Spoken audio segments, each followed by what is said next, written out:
Perwakilan UNP Ratu Zalfa Agustin berhasil meraih medali emas kategori tunggal putri pada cabang olahraga pencaksilat Pemprov 2022 Selasa 7 Juni 2022.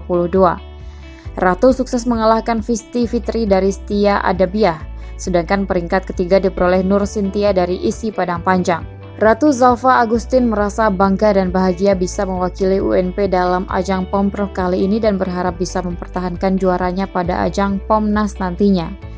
Sementara itu, untuk nomor tunggal putra, UNP harus puas di peringkat kedua melalui pesilat Aldian Effendi.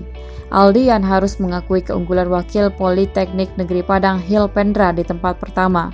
Diki Agustiano dari UIN Imam Bonjol berhak di tempat ketiga.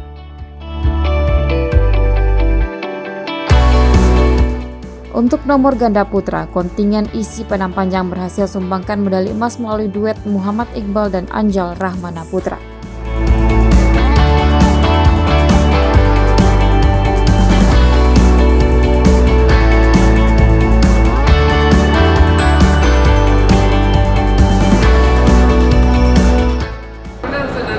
Hai, Assalamualaikum warahmatullahi wabarakatuh. Perkenalkan, saya Ratu Zalfa Agustin dari Universitas Negeri Padang.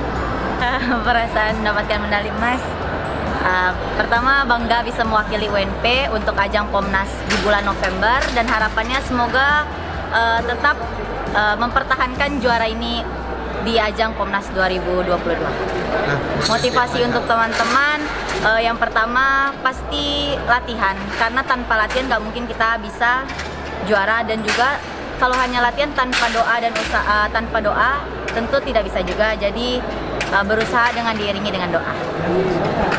Halo, assalamualaikum warahmatullahi wabarakatuh. Perkenalkan, nama saya Hilpendra. Saya berasal dari Politeknik Negeri Padang, jurusan bahasa Inggris. Saya merupakan juara 1 tunggal putra Pomprov Sumatera Barat.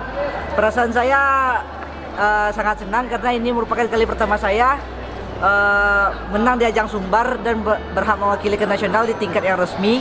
Serta harapan saya ke depan, saya bisa melakukan yang terbaik untuk Sumbar dan memberikan hasil terbaik pada Pomnas mendatang, karena Sumbar sebagai tuan rumah pada Pomnas kali ini.